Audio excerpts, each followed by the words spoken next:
Assalamualaikum warahmatullahi wabarakatuh. Pemirsa, gimana kabarnya? Semoga senantiasa dalam keadaan sehat walafiat. Dan juga semoga Allah Subhanahu wa Ta'ala memperlancar ibadah kita di bulan yang mulia. Dan juga Allah ampuni dosa-dosa kita. Amin ya Rabbal Alamin. Pemirsa IHBS TV dan juga ZA Official dimanapun berada, kita akan mengangkat kali ini tema yang sedang hangat dan juga memanas ya, insya Allah. Apa itu? Yaitu seputar pembubaran atau penolakan kajian. Bersama siapa nih? Kita akan cari ilmu di tengah kebingungan masyarakat dan mudah-mudahan ini membawa hikmah dan membawa berkah untuk dakwah sunnah. Kita bersama Ustaz Zuna, Ustaz Dr. Zainal Abidin LCMM Hafizahullah Ta'ala. Gimana kabar Ustaz? Ya, alhamdulillah, sehat Ustaz ya. Alhamdulillah, Masya Allah.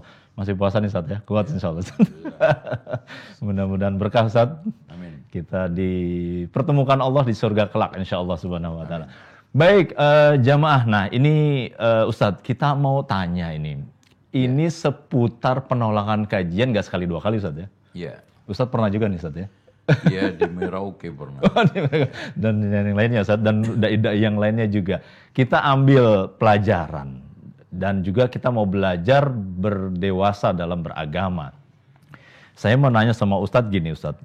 Apakah dasar dakwah adu domba katanya Ustaz. Terus juga meresahkan, menimbulkan kericuhan. Itu bisa menjadi legalitas atau menghalalkan cara yang geruduk-geruduk ke kajian, ke masjid, dibubarkan begitu Ustaz. Gimana Ustaz? Silakan Ustaz. Ya, bismillah. Wassalatu wassalamu ala rasulillah wa ba'd. Islam punya landasan kita untuk menyatukan perbedaan, menyelesaikan persengketaan kan. Benar-benar. Yaitu wa in ta'ifatani minal mu'minina qatatalu fa aslihu bainahuma. Jadi islah. Yeah. Islah itu bentuknya bisa dialogis melalui cara-cara yang argumentatif. Dan kalau tidak ketemu ya kompromistis kan gitu. Masya Allah. Itu aja. 3 poin ya.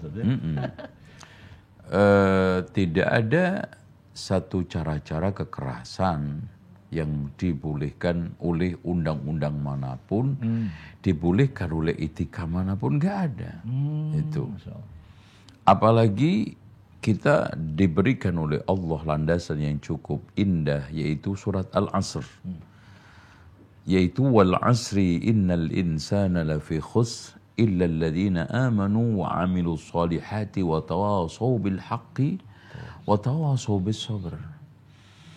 Saling berwasiat di dalam kebaikan kebenaran dan saling berwasiat dalam kesabaran dan ketabahan. Kenapa? Karena Islam itu kamathalil jasadil wahid. Seperti satu tubuh. Idza ishtaka, berarti di sini ada masalah, ada penyakit yang harus dihilangkan bersama-sama. Idza ishtaka adwun tada'a sairul jasadi bisahri wal huma. Jangan dianggap kritikan, masukan itu merupakan satu kebencian, enggak.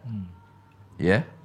Kalau dia mengatakan kepada kita, mengejek, di mana mengejeknya? Menjelaskan kebenaran. Nah, soal masalah kaitannya dengan adu domba. Ya. Memang nggak boleh adu domba. Cuma yang dimaksudkan oleh mereka, dakwah kita itu dakwah mengadu domba di mana?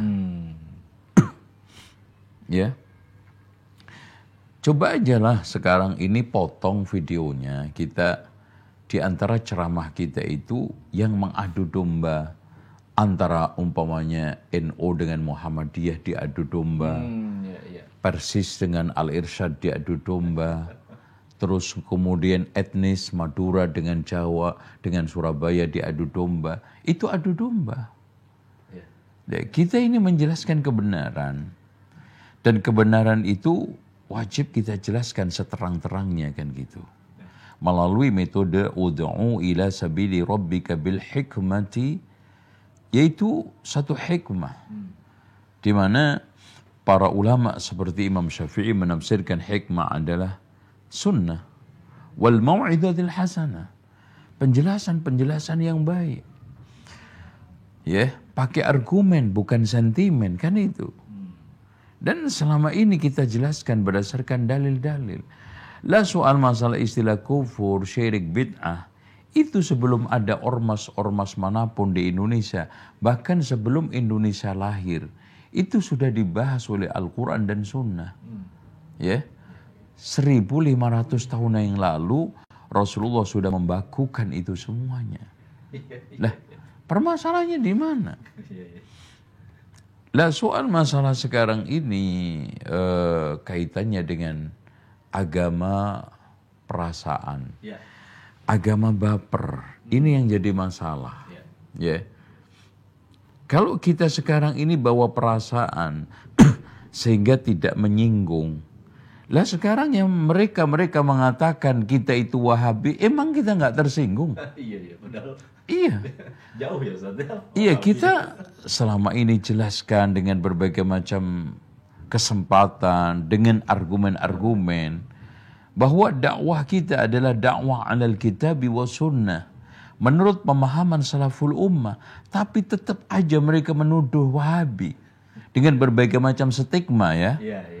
Ya, kita juga sikapi dengan sikap-sikap elegan, dewasa. Itu. Emang yang punya perasaan mereka aja. Kita nggak perlu dipertimbangkan perasaannya. Ya. Mereka menyalah-nyalahkan kita, menyesat-nyesatkan mereka. Itu. Ya. Artinya mereka menyesatkan kita, menyalahkan kita. Kita biarkan. Radikal gitu. Iya, kita dituduh radikal, kita dituduh intoleran, kita dituduh menyimpang anti NKRI dan yang lainnya. Ya. Nah, ini kan perlu dipertimbangkan secara seimbang. Ya, emang yang punya perasaan itu hanya mereka, kita nggak punya. Apa yang perlu untuk dipertimbangkan perasaannya itu cuman mereka saja? Enggak kan? Nah itu. Apalagi kita bicara masalah HAM. Apalagi kita bicara masalah agama, itu milik Allah. Ya. Agama ketika kita katakan itu milik Allah, enggak ada satupun yang berhak untuk mengklaim bahwa itu milik dia, sehingga ketika kita luruskan dia tersinggung. Emang dia telah memberikan haki untuk ajaran-ajaran yang ada di Islam itu, sehingga dipatenkan, sehingga ketika ada orang menyoal itu tersinggung. Ya, soal masalah amalan-amalan, ya itu kita cobalah duduk. Ya, ketika kita duduk dengan berbagai macam tokoh, ya akhirnya clear kok. Dan kita tidak pernah menolak ketika diajak dialog. Itu soal masalah adu domba, menyinggung dan yang lainnya serta perasaan. Wallahu a'lam. Masya Allah, jazakallah khair Ustaz. Ini juga ada yang wallahu alam ya, katanya kesepakatan atau 3 dasar Ustaz, 3 landasan. Kalau mau berdakwah setidaknya pahamlah Islam wasatiyah, terus local wisdom, kearifan lokal gitu Ustaz. Sama fikih dakwah itu sendiri. Ya kalau misalnya kita lagi dakwah di ini kan daerah timur, yang ya agak lembut lah gitu, nggak langsung A, B, C, D. Itu gimana Ustaz? Apa memang ini boleh dikatakan kesepakatan dan ada di zaman Nabi Ustaz yang namanya kesepakatan itu Ustaz? Ya, perlu diketahui bahwa soal kaitannya dengan nilai-nilai wasatiyah, local wisdom, dan juga fikih dakwah. Ketika seorang itu paham Islam secara utuh, maka 3-tiganya itu akan menempel pada dirinya secara otomatis. Soal wasatiyah, alhamdulillah, disertasi saya S3 itu diakui sebagai hasil yang paling bagus di kampus. Bahkan saya mendapatkan mahasiswa terbaik tingkat kampus. Dan nilai saya komlot. Ya. Artinya soal masalah kaitannya dengan wasatiyah, udahlah kita secara teori praktek bisa diadu. Masalahnya sekarang tinggal di sini ada selisih paham yang butuh duduk ketemu. Ya, kalau dialog antar mereka saja, ya ujung-ujungnya meskipun beda lembaga, mereka juga ya nggak adil. Iya, Ya. iya. Itu kan. Coba ketika sekarang ada dialog di TV, kita dihadirkan siap argumentatif. Benar. Dan soal masalah local wisdom, kita sebagai seorang muslim yang memiliki satu prinsip wa ta'awanu 'alal birri wat taqwa wa la ta'awanu 'alal ismi wal udwan. Ada semacam tradisi budaya yang perlu kita adop. Dan Masya Allah sesuai dengan Islam. Contoh sekarang budaya Jawa gotong royong. Ya, itu Masya Allah. Ini adalah local wisdom yang bahkan layak untuk dikembangkan di sekolah-sekolah sunnah. Bahkan local wisdom ini mungkin kita tidak temukan di negara-negara lain. Kita okay. Ya, gotong royong di dalam masalah panen raya, gotong royong di dalam masalah bersih-bersih desa, gotong royong di dalam masalah walimah. Masya Allah, gitu kan gitu. Ada kerja bakti, ada ronda. Ya, ini semua kita tidak pernah soal ungkit. Ya, Benar Ustaz.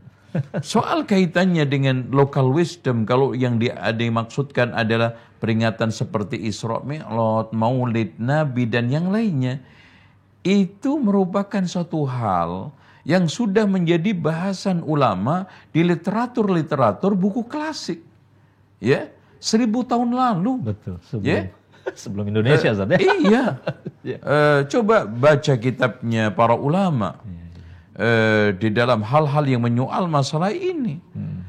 Dibahas secara detail oleh para ulama. 500 tahun yang lalu oleh Abu Bakar Al-Marwazi. Mungkin lebih daripada itu.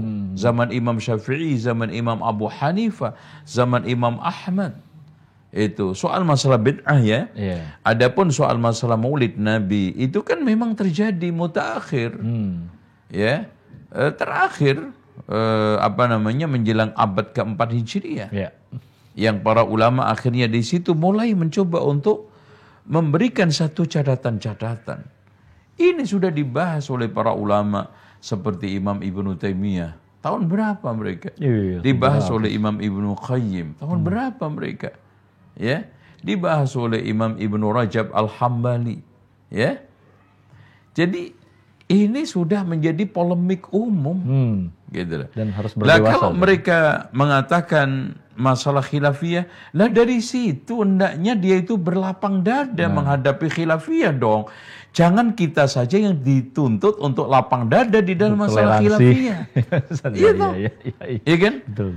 Ketika mereka mengatakan berbagai macam argumen bahwa maulid itu boleh, sah bagi suatu dialog, sah sebagai suatu masalah khilafiyah menurut mereka. Kita juga mengatakan itu bid'ah, itu haram. Kasih dong kesempatan, ruang saja berbeda.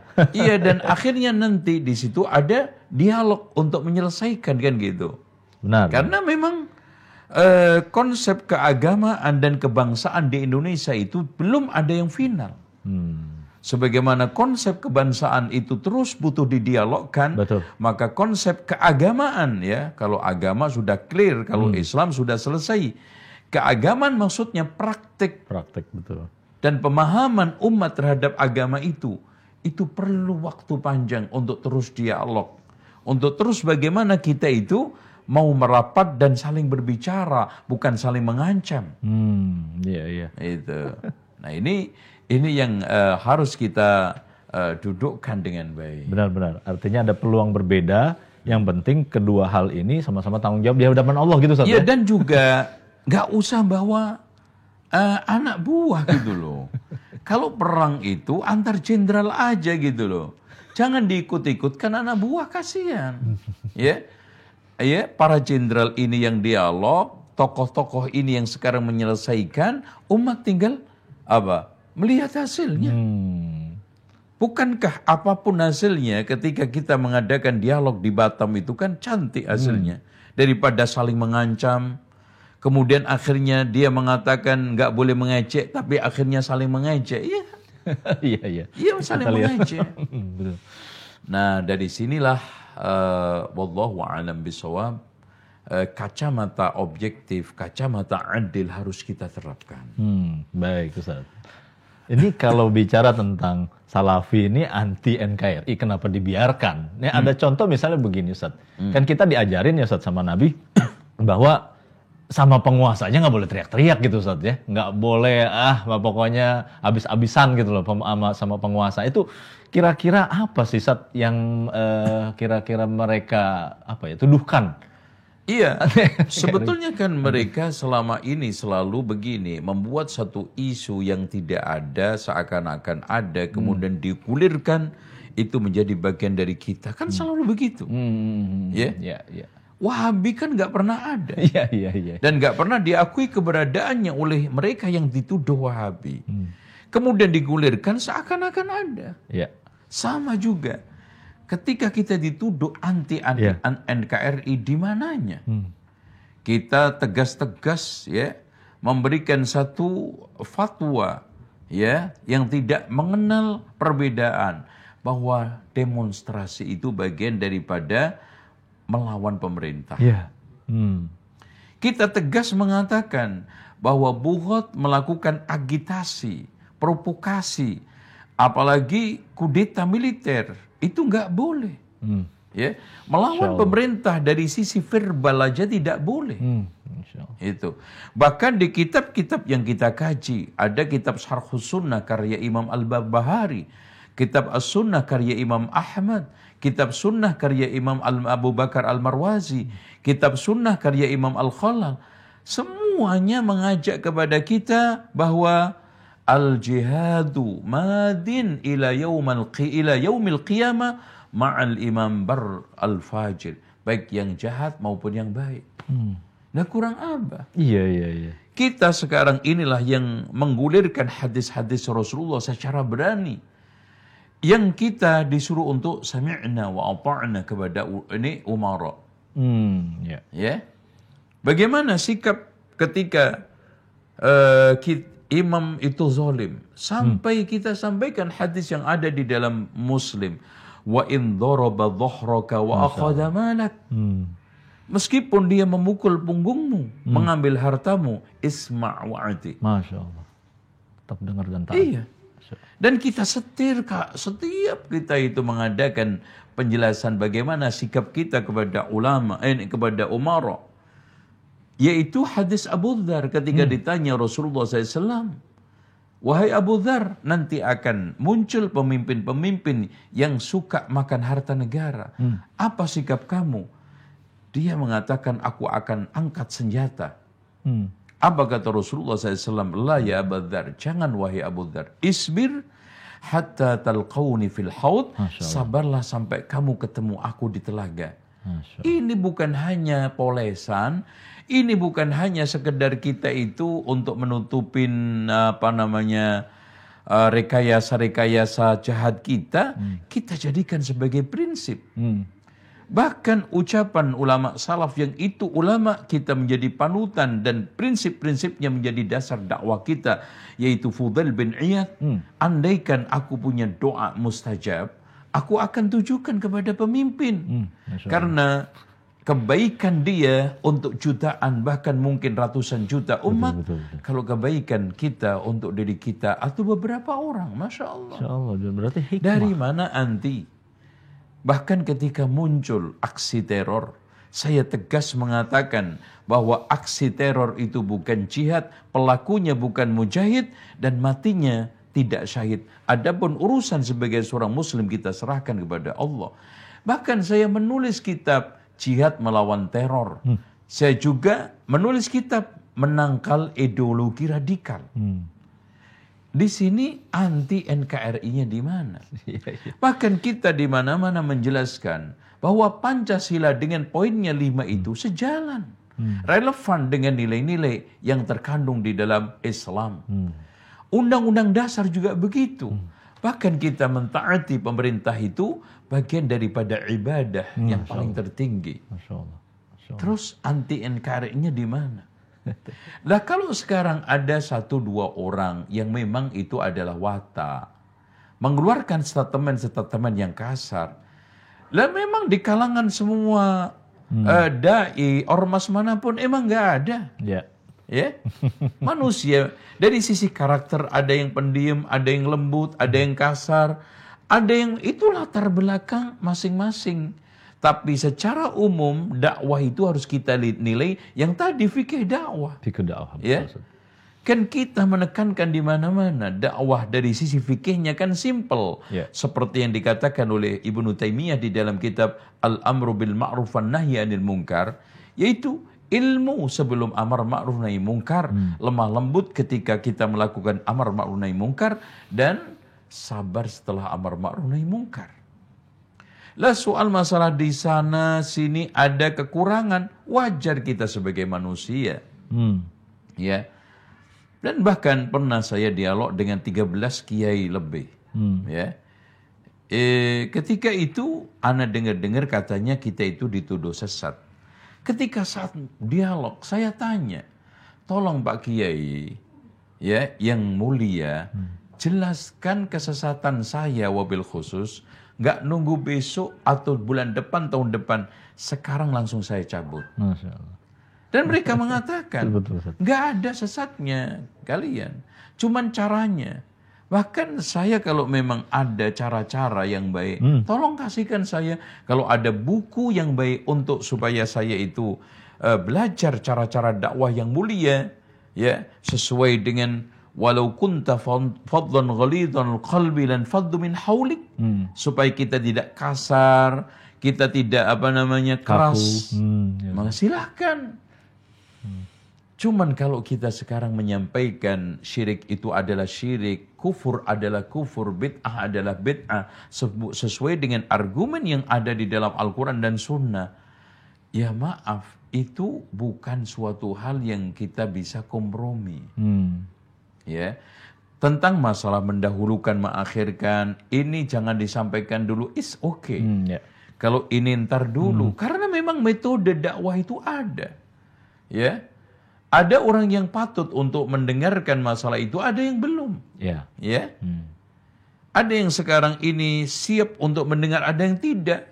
Karena itulah tadi itu, Al-Quran kan membagi manusia di dalam objek dakwah itu 3 segmen.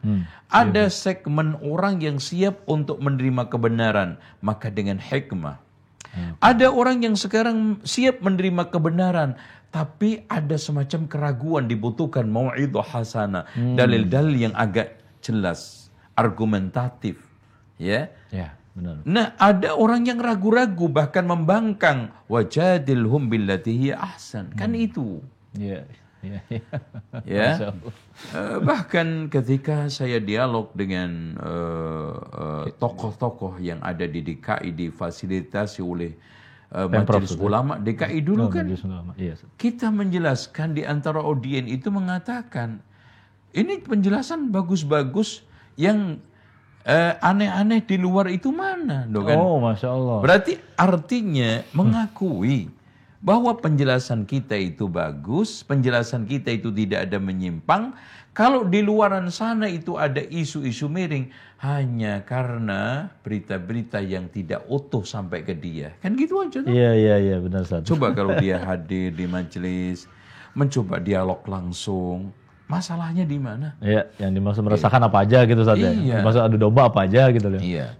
Lah, contoh aja saya menulis kitab Fakta Baru Wali Songo. Iya Ustaz. Ya, nggak ada satupun yang sekarang ini mereka persoalkan. Bantah gitu, karena Ustaz. kita pakai data, pakai fakta, pakai argumen. Iya Ustaz. Kita siap untuk adu data. Iya. Ya, apalagi sejarah. Iya. Kan gitu. Nah, seperti itulah. Ketika kita itu masuk ke ranah ilmu. Apalagi Islam itu milik Allah, tidak ada satupun yang menghaki. Makanya kita itu berprinsip seperti prinsip Imam Malik kan, kullun yu'khadu wa yutraku min qawlihi illa sahibu hadzal qabr. Masing-masing orang bisa diambil dan ditolak pendapatnya kecuali yang punya kuburan ini Rasulullah. Rasulullah adalah yang punya otoritas maksum yang tidak bisa disalahkan. Benar-benar Ustaz. Selain kita, ada salah tanpa benar nggak mungkin. Iya. Ada benar tanpa salah nggak mungkin. Ya, nggak mungkin itu. Baik Ustaz. Ustaz tadi nyinggung tentang fakta baru Wali Songo Ustaz. Jadi mau tanya gini Ustaz. Di zaman Wali Songo Ustaz, Atau juga mungkin di bawahnya Wali Songo saja seperti Pangeran Ponorogo, Imam Bonjol dan seterusnya. Itu sebenarnya ada gak Ustaz mereka antara kesepakatan mereka 9 wali itu nih loh standar dakwah. Ente kalau nggak begini bukan ahlus sunnah misalnya dan seterusnya. Bagaimana Ustaz? Sebetulnya kan gini ya. Kita coba menengok sejarah. Ya. Di zaman Belanda dulu ada istilahnya ordonansi. Ordonansi. Di mana dai guru agama itu untuk menyiarkan agama, untuk mengajar, boleh mengajar, harus ada sertifikat izin dakwah, izin ngajar. Dari Pemerintah Belanda. Dari Belanda. Oh, baik. Okay. Makanya disinilah, kalau sekarang sertifikat dai itu maksudnya adalah memberikan kemudahan, memfasilitasi, ngasih peluang-peluang, kelonggaran, is okay. Tapi kalau sekarang sertifikasi dai, artinya adalah mengulang ordonansi, ya, yang menghadap pada negara-negara yang sekarang ini menciutkan, membatasi dakwah, maka jelas itu tidak menjadi bagian daripada kebebasan kemerdekaan kita di dalam menyampaikan pendapat, dan itu bertentangan dengan demokrasi yang mereka usung, kan gitu. Iya. Nih, ordonansi itu terjadi pada tahun 1905 oleh Belanda, digulirkan, dan bahkan tokoh-tokoh level Nusantara pada saat itu, karena belum ada Indonesia, seperti Haji Rasul menolaknya. Baca aja di dalam kitabnya Ayahku. Masya Allah. Ya.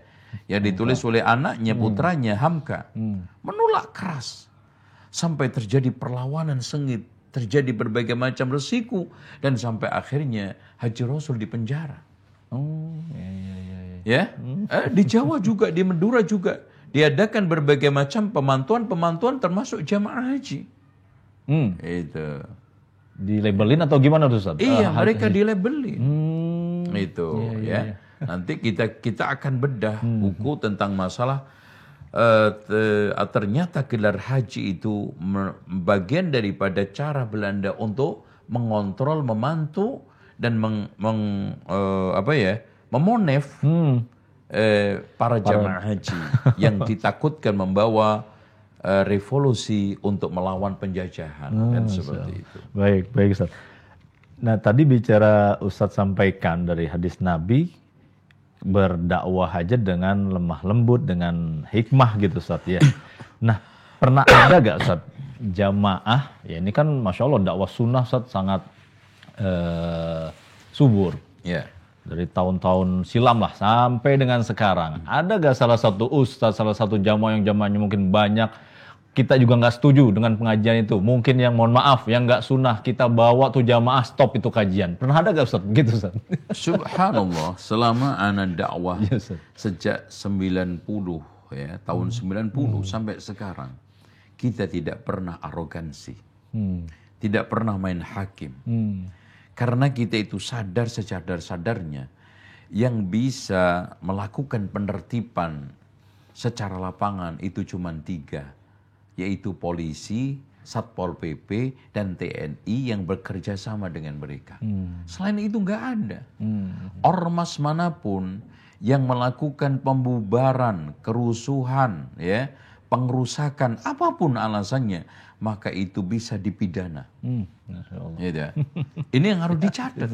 Ormas apapun, ya, karena yang bisa melakukan perobohan gedung, penghentian kajian, dan yang lainnya itu hanya polisi.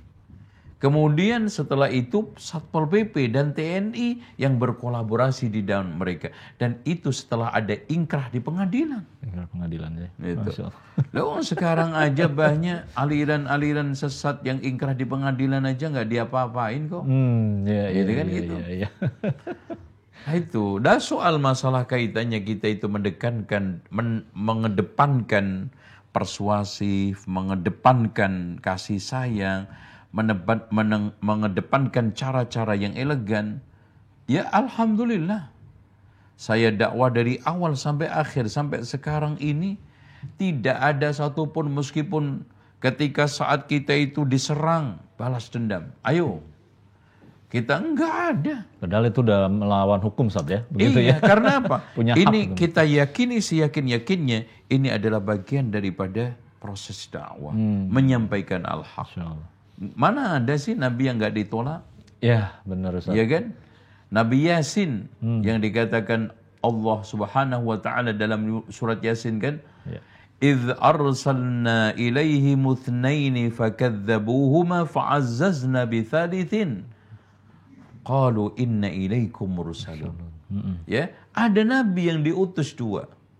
Kemudian didustakan ditambah 1. Masih juga ditolak. Nabi Nuh bagaimana? Dakwah 950 tahun. Tidak mendapatkan sambutan, bahkan penolakan, bahkan penghinaan. Dan Allah katakan wa ma amana ma'ahu illa qalil, tidak beriman kepadanya kecuali sedikit. Gitu. Sekarang juga kalau kita itu buka-bukaan. Sekarang Haji Rasul ketika dakwah ke Madura ditolak itu. Ya. Raden Rahmat ketika berdakwah ke Madura kan dicegat rampok-rampok itu. Gitu? Iya. Mana ada sekarang dai-dai yang lurus. Dari mulai dulu sampai sekarang. Coba Abu Bakar An-Nablisi dikulitin oleh seorang Al-Kucu penguasa. Ya, dilepas kulit, ini daging dari tulangnya. Allah. Begitu juga Imam Ibnu Taimiyah di penjara. Ibnul Jauzi juga Masya Allah.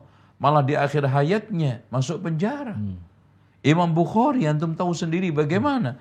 Jadi nggak mungkin sekarang dakwah itu medannya itu mulus bertabur bunga. Karena sudah menjadi watak daripada jalan surga seperti yang dikatakan oleh Rasulullah kan. Huffatil jannatu bil makari. Jalan surga itu dikelilingi dengan sesuatu yang tidak menyenangkan. Wa huffatin naru bis syahwat. Dan jalan syahwat ini, neraka itu dikelilingi dengan syahwat. Menyenangkan. Artinya kalau kita cari ridhonya manusia, nggak bakal mungkin Ustaz ya. Ya itulah tadi, baper. Oh ya. Sampai kapan? Makanya ada satu kaidah dari para ulama. Ridwan nas ghayatun la tudrak. Mencari ridha manusia, satu tujuan yang tidak akan pernah selesai. Makanya mencari kesenangan orang, persetujuan orang, kesepakatan orang, itu sering saya umpamakan. Kita dakwah dengan komentar berbagai macam orang yang suka dan tidak suka. Itu kan seperti anak sama bapak naik unta. Kan? Ketika anaknya naik unta, diomongin orang, ini dasar anak durhaka. Masa bapaknya disuruh narik unta ke sandung-sandung anaknya? Enak-enakan di atas unta. Dasar ini kurang tahu diri. Anaknya dengar. Akhirnya turun, Pak. Saya diomongin orang, Pak. Aduh, bapak aja deh yang naik, saya yang nuntun. Setelah bapaknya yang naik, anaknya yang nuntun. Apa tidak diomongin orang? Ada yang ngomong. Ini bapak gak tahu diri, gak punya perasaan. Masa dia enak-enakan di atas unta, anaknya juru susah narik unta. Aduh, ini mikir apa orang tua? Akhirnya orang tuanya apa? Turun. Aduh, nak, omongan orang ke saya lebih pedes. Udah deh, sekarang kita naik aja bareng-bareng. Oh iya Pak, kalau begini kan yang ngomongi bapak diem, yang ngomongi saya diem. Apakah diem? Tidak. Setelah bapak sama anak dua-duanya naik unta, ada saja yang komentar. Aduh, ini anak sama bapak kagak pakai utek. Masa unta kundet kayak begini dinaiki berdua? Salah satu kayak gantian, kasihan sama hewan. Akhirnya anak sama bapak marah, memuncak, apa? Nggak dinaikin. Lo naik susah, gue naik diomongin. Naik bareng-bareng juga nggak ada juga baiknya. Udah deh, kita turun. Ya, lo sebelah kanan, gue kiri, dituntun. Apakah gak diomongin? Lebih parah omongannya. Aduh, ini anak sama bapak gila. Unta dibeli mahal-mahal gak dinaikin. Mubazir. Innal mubadzirina kanu ikhwana syayatin. Pakai dalil. Selesainya kapan? Gak diomongin kapan? kalau unta naik orang. Nah, kalau selagi orang naik unta, wajar kan? Pasti akan diomongin orang di tengah kewajaran itu. Tapi ketika kita itu tidak wajar, alias gila, gendeng, yaitu unta naik orang. Nah itu selesai. Itu unta sama orang aja, berdua sama anak, sama bapak, depan belakang. Kan nggak lucu tapi. Makanya kata Imam Ibnu Hazm, di dalam hidup ini, mending diomongin, dikritik orang daripada dipuji, apalagi dipuji-puji kan gitu. Kalau diomongin ada pada diri kita sebagai masukan, koreksi, alhamdulillah. Rahimallahu mra'an ahda uyubi ilayya. Semoga Allah merahmati seorang yang telah menghadiahkan aib kepadaku. Kalau tidak ada pada diri kita berarti fitnah, maka kita mendapatkan pahala tanpa kerja, tanpa keluar keringat. Tidur saja dapat pahala, alhamdulillah. Gak ada orang yang tidak merasa butuh kecuali orang gila, kata Imam Ibnu Hazm. Kalau dipuji, ada pada diri kita sombong, angkuh, ujub, akhirnya apa? Melenyapkan pahala kebaikan yang kita dapatkan. Atau tidak ada pada diri kita dipuji, berarti mengada-ada. Maka itu sama dengan kita memakai pakaian kesombongan, memakai pakaian mewah tapi penuh dengan kepalsuan. Nah itu. Untuk apa?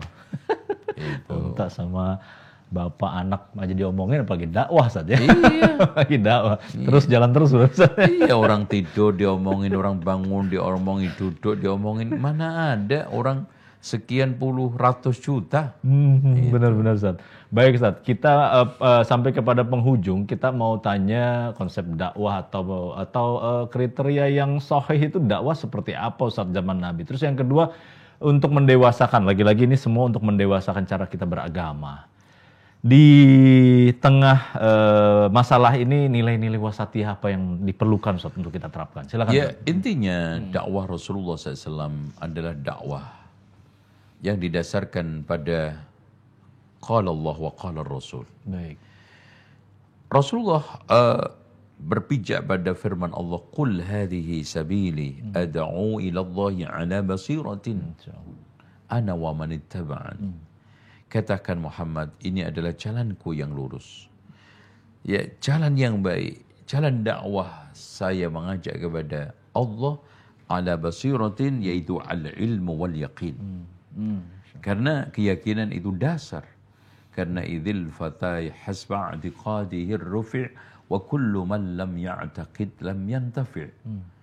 Setiap anak seorang pemuda itu mengambil manfaat berdasarkan keyakinannya. Siapa yang enggak yakin enggak ambil manfaat. Kemudian dasar tadi, ud'u ila sabili rabbika bil hikmati wal mau'izatil hasanah wajadilhum billati ya ahsan. Dan fase Rasulullah berdakwah kan ada makkiyah, ada madaniyah. Makkiyah penuh dengan mengalah, rahmat, dan berbagai macam ulas asih. Makanya ketika Imam Ibnu Taimiyah membagi hikmah pembagian ayat makkiyah dan madaniyah. Quran itu ada surat makkiyah, ada surat madaniyah. Karena suasana dakwah dan juga potensi kita diterima tidaknya dalam berdakwah itu kadang diterima, kadang tidak, kadang kuat, kadang lemah. Maka saat kita lemah, maka ayat-ayat yang ada di dalam surat makkiyah berlaku untuk kita.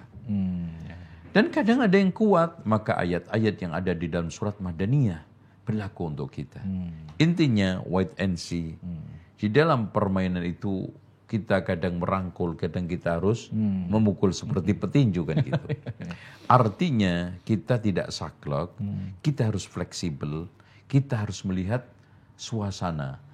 Makanya betul, itulah nilai-nilai wasatiyah. Wasatiyah mengajarkan kepada kita yang itu sudah menjadi temuan majelis ulama. Ya, yang nilai 10 ini sudah kita tanamkan di pondok pesantren kita. Di antaranya adalah tasamuh. Dan gitu. Tasamuh itu tidak tidak selamanya memiliki arti mengalah. Tidak berdaya. Bahkan memberi ketika itu saat kita itu mampu untuk tidak memberi. Memberikan kelonggaran saat kita itu kuat untuk memepet. Memberikan kesempatan orang lain. Padahal kita itu juga sangat berhak untuk mengambil kesempatan itu. Ini toleran. Seperti yang ditegaskan oleh Profesor Naqib Al-Attas. Ya. Dengan demikian, toleran, tasamuh, bagian nilai-nilai yang harus kita kembangkan. Otomatis nilai wasatiyah ini di dalam sikap, bukan di dalam ajaran. Wasatiyah ini tidak menyangkut pada ini ajaran, nilai. Syariat. Tetapi ada pada sikap-sikap kita. Artinya Islam sudah pintar.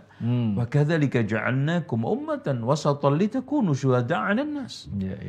Dari mulai awal sampai sekarang Islam yang dibawa oleh Rasulullah adalah Islam wasatiyah. Cuman di dalam penerapannya, prakteknya, orang per orang kan beda-beda, orang per orang mengalami selisih.